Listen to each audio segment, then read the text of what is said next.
नमस्कार, मैं मनोज भट्ट। आप देख रहे हैं इंडिया टुडे ग्रुप का फार्मर डिजिटल प्लेटफॉर्म किसान तक। हम सब जानते हैं कि किसान आंदोलन के बीच बीते दिनों हरियाणा सरकार ने किसानों को लुभाने के लिए बड़े ऐलान किए थे। 13 फरवरी 2024 से एमएसपी गारंटी कानून स्वामीनाथन आयोग की सिफारिशों के मुताबिक C2 प्लस 50% के फॉर्मूले से फसलों का दाम तय करने, कर्ज माफी समेत कई मांगों को लेकर किसान आंदोलन कर रहे हैं। किसान दिल्ली आना चाहते थे, किसानों को हरियाणा सरकार ने रोका और उसके बाद किसान पंजाब हरियाणा शंभू और खनौरी बॉर्डर पर डटे हुए हैं और हम सब जानते हैं कि वो तमाम चीजें क्या हुई।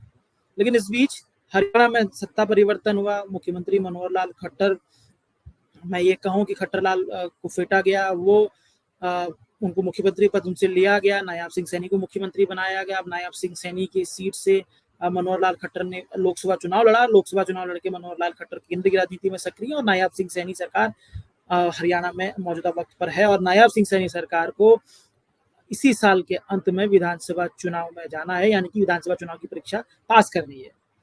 और इस विधानसभा चुनाव की परीक्षा को पास करने के लिए हरियाणा की जो नायाब सिंह सैनी सरकार है, वो नायब सिंह सैनी सरकार जो है वो किसानों को लुभाने की कोशिश कर रही है। और इसी कड़ी में बीते दिनों नायब सिंह सैनी सरकार ने किसानों की सभी फसलें यानी कि 24 फसलें एमएसपी पर खरीदने की घोषणा एक चुनावी रैली में की।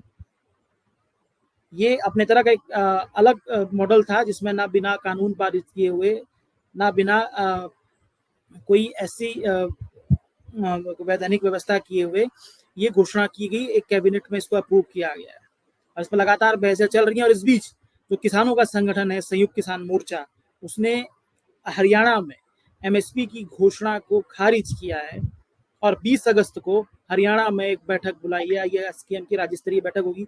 क्या होगा मैं आपको बताऊंगा। उससे पहले एसकेएम के अपडेट के बारे में आपको दूं। मौजूदा वक्त में हम सब जान रहे हैं कि एक एसकेएम राजनीतिक वहां प्रदर्शन कर रहा है और दूसरा एसकेएम तमाम किसान राजनीति को धार दे रहा है। और उसी कड़ी में एसकेएम ने बीते दिनों दोनों ही एसकेएम ने प्रधानमंत्री राहुल गांधी से मुलाकात की थी। लोकसभा में नेता प्रतिपक्ष राहुल गांधी से मुलाकात की थी। और ये मैं दूसरे एसकेएम की बात कर रहा हूँ जिसमें राकेश टिकैत है। अब इस एसकेएम ने हरियाणा की जो नायाब सिंह सैनी सरकार है उसकी एमएसपी की व्यवस्था को खारिज किया है। दो विषयों पर उन्होंने खारिज किया है और 20 अगस्त को क्यों बैठक बुलाई उस पर मैं आऊंगा। एसकेएम ने स्पष्ट किया है कि नायाब सिंह सैनी सरकार ने एक तो बिना गारंटी के एमएसपी पर खरीद की घोषणा की है। कोई गारंटी की व्यवस्था नहीं की गई है, सिर्फ ये घोषणा है। बेशक सरकार की मंशा खरीदने की है, लेकिन गारंटी ना होने से एक बहुत बड़ा डिफरेंस पैदा होता है क्योंकि मौजूदा वक्त में एमएसपी की व्यवस्था है। केंद्र सरकार एमएसपी जारी करती है और राज्य सरकारों को एमएसपी पर खरीदने की जिम्मेदारी होती है, लेकिन राज्य नहीं खरीदते हैं। तो ये सिर्फ घोषणा ना रहे, उसके लिए गारंटी की मांग को लेकर किसान आंदोलन कर रहे हैं और तमाम दूसरे तरीके से भी किसान इसको लेकर पैरवी कर रहे हैं। तो एसकेएम ने पहले तो नायाब सिंह सैनी सरकार ने जो घोषणा किया उस घोषणा को कटघरे में खड़ा किया और सीधा सवाल किया गया है कि बिना गारंटी ये घोषणा कैसे प्रासंगिक होगी, इसका जवाब देना चाहिए। दूसरी तौर पर एसकेएम ने कहा है कि स्वामीनाथन आयोग की सिफारिशों के मुताबिक बिना फसलों के दाम C2 प्लस 50 के फॉर्मूले से अगर फसलों के दाम तय नहीं होते हैं, जो प्रमुख मांग है किसान संगठनों की, उसके बिना ये जो गारंटी है ये स्वीकार नहीं है। ये कहीं ना कहीं ये किसानों के साथ एक तरह का विश्वासघात है। और ऐसे में एसकेएम का अपना दावा है कि अगर मान भी लिया जाए कि अगर हरियाणा में ये इस व्यवस्था से किसानों को गारंटी मिलती है और उनसे धान सारी की सारी खरीद लेगी राज्य सरकार, तो विदाउट C2 प्लस 50 का फॉर्मूला लागू होने से हरियाणा के धान किसानों को ही 3,851 करोड़ रुपए का नुकसान होगा। ऐसा अनुमान, एक दावा जनित अनुमान एसकेएम ने जताया है। एसकेएम का कहना है कि अगर C2 प्लस 50 के फॉर्मूले से अगर एमएसपी तय कर दिया जाए तो जो फसलों का एमएसपी है वो कम से कम तकरीबन धान का एमएसपी की अगर हम लोग बात करें जो 3,012 रुपए के आसपास पड़ता है और मौजूदा वक्त में जो धान का एमएसपी है वो 2,300 रुपए है। तो कहीं ना कहीं 712 रुपए का नुकसान प्रत्येक किसान को प्रति क्विंटल हो रहा है। और अगर ये किसान जोड़ दिया जाए तो ये किसान ये जो नुकसान है 3,851 करोड़ रुपए का आएगा। तो कहीं ना कहीं दो वजहों से एसकेएम ने इस पूरे उसको खारिज किया है। राज्य सरकार ने जो एमएसपी पर खरीद की घोषणा की है। और पूरे इस मामले पर मैंने बताया फिर से कि एक किसान को प्रति क्विंटल 700 रुपए के नुकसान होने का हवाला यहाँ पर पे एसकेएम ने दिया है, क्योंकि लगातार किसान संगठन ये दावा कर रहे हैं कि मौजूदा वक्त में A2 प्लस FL के फॉर्मूले से फसलों के दाम तय होते हैं, और किसान संगठनों का की मांग है कि C2 प्लस 50 के फॉर्मूले से फसलों के दाम तय किए जाएं।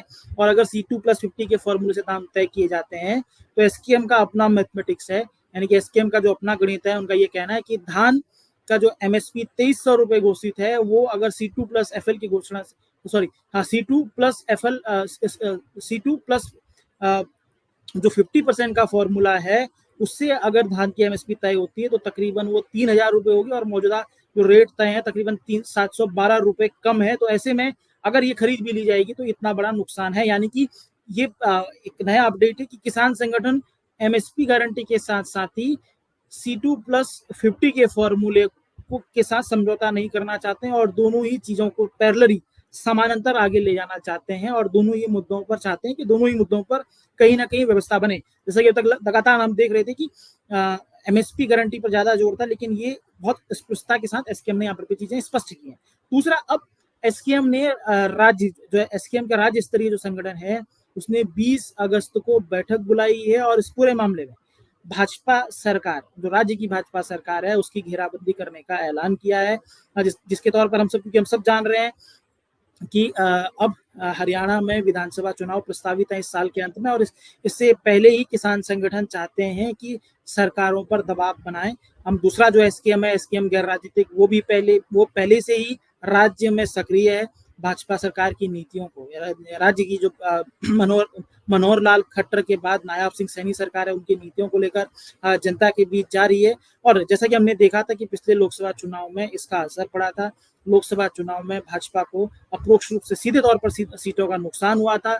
कई जगह पर हमने ये देखा कि गांव में किसानों ने राजनीतिक जनप्रतिनिधियों को घुसने नहीं दिया, जिसमें सत्ता पक्ष के जनप्रतिनिधि ज्यादा थे। ऐसे में यह भी समझा जा रहा है कि जो नायाब सिंह सैनी सरकार ने जो घोषणाएं की हैं वो कहीं ना कहीं ग्रामीण क्षेत्र में एंट्री के लिए हैं, ग्रामीण क्षेत्र जो किसान रूट है उनको मनाने के लिए है। लेकिन अब जिस तरीके से एसकेएम ने खारिज किया है एमएसपी पर खरीद को, 20 अगस्त को बैठक बुलाई है, राज्य की हरियाणा की जो बीजेपी सरकार है उसकी घेराव के लिए एक रणनीति बनाने का ऐलान किया गया है। तो ये जाहिर तौर पर हरियाणा में किसान आंदोलन को और तेज करेगा, क्योंकि इससे पहले जो एसकेएम गैर राजनीतिक है, जो किसान संगठन आंदोलन कर रहे हैं, वो भी राज्य में सक्रिय है।